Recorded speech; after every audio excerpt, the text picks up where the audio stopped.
So how is it that having a band can get you a place to stay and even get you a six-figure salary?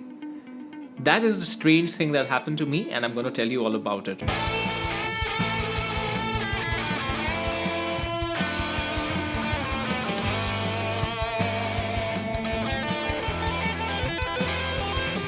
Hi everyone, welcome back. This is a crossover episode, so depending on where you're watching this, this is either the Ministry of Guitar or the CMO on sabbatical.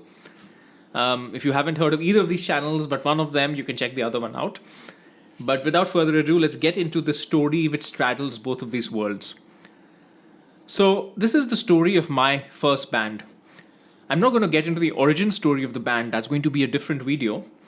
But this is going to be about how this band that we made in university, in college, had an outsized effect on many things, including the things that I mentioned at the beginning of the video. So I had recently made a video on the Ministry of Guitar called 5 Things Guitarists Don't Like to Admit. And one of those things was about the world doesn't owe you a living doing your passion like playing guitar, right? You have to often do real jobs to earn money, to earn a living. And I was thinking about working musicians and how I had never ever been one. I'd always kind of done music, guitar for passion.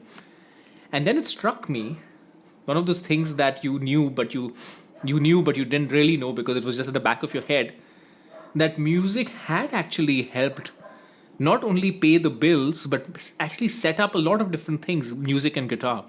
And so this is going to be a 2-part series. This is going to be the first one, and I'm going to have another video out the week later, so you can check both out. This one's going to be about how playing guitar, or rather, very specifically, having my first band helped me get accommodation and help me get a job. So let's talk about the two things. By second year in university, I had started my first band. Not to say I started it, it was started by me and a few other friends.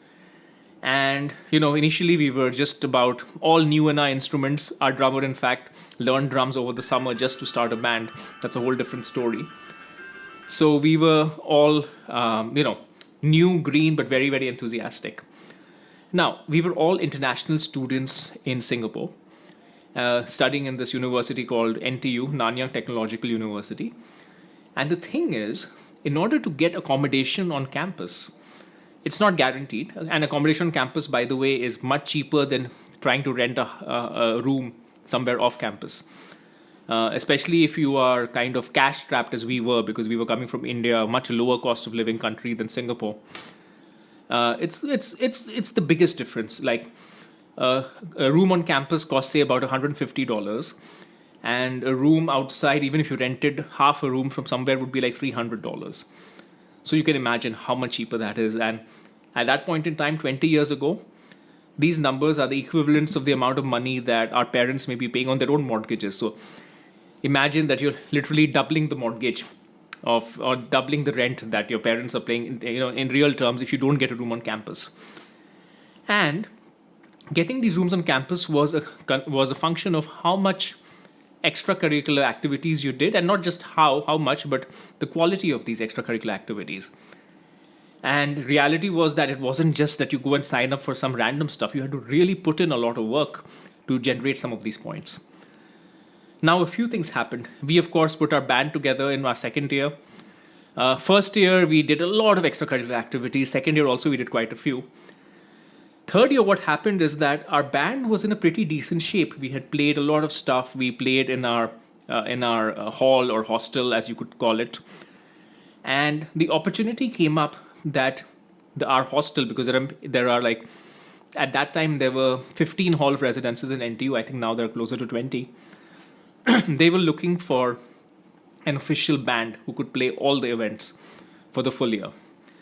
And this position came with a plump amount of points, which was all that you needed in order to secure accommodation in said hall, and indeed accommodation on campus, indeed subsidized housing for us.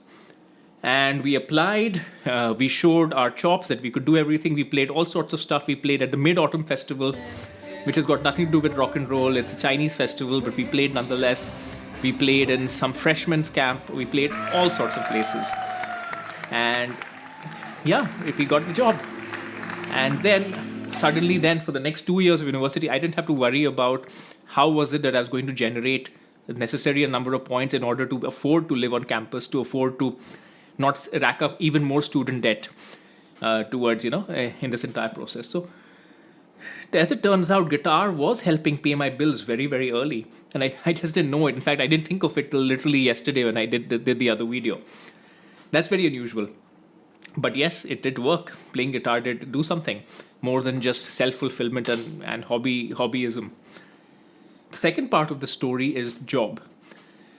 So I had a torrid time in my final year in university. Just one of those phases in life when nothing works out. And we all interviewed for a lot of jobs, and I got none of them. Everybody else, by the time the second semester was rolling around, everybody had gotten a job. I hadn't.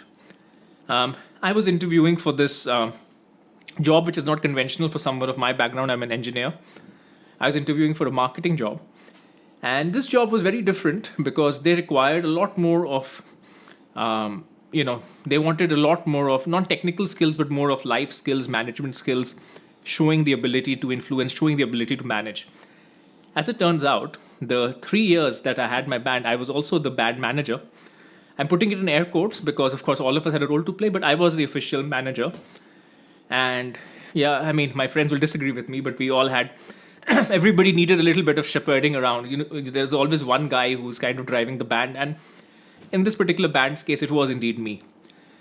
So in the interview that I was having with this particular company, which is a company that I would end up working with eventually for 14 years, they really needed examples of leadership, of influencing, of of all these sort of concrete life skills. And becoming an interviewer later, as I did for this company, I realized that the bullshit meter that these interviewers have is very, very high. So of course you could make up a lot of experiences if you wanted, but these interviewers, as I would eventually become, know what's going on generally speaking. But I didn't have to bullshit because I had so much experience with the band, putting together shows, getting everybody together, managing expectations, getting stuff done, just making sure we have a quality show on the road, lots of that. The questions were just naturally easy to me. So, all the experiences that I had with the band were a big part of this interview.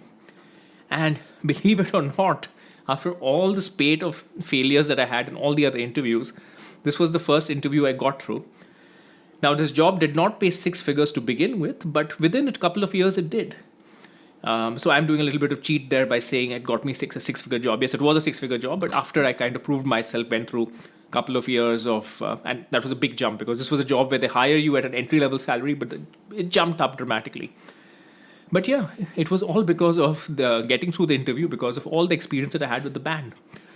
So the conclusion of the story is that one is that I just thought it was very interesting because I had talked about how guitar, for most of us, for 99.5% of us, is just a hobby with hardly any consequences in the real world, in our real life. But beyond this positive state of mind that playing guitar or playing an instrument may put you in, it was just very, very interesting for me to note that it had had such an outsized influence in not only making my university time a lot more stress-free because I didn't have to worry about paying $300 instead of $150 for the room. And again, I know these numbers sound very small, but trust me, when you're an 18, 19-year-old from India in the early 2000s, that's like, I don't know, what is it now?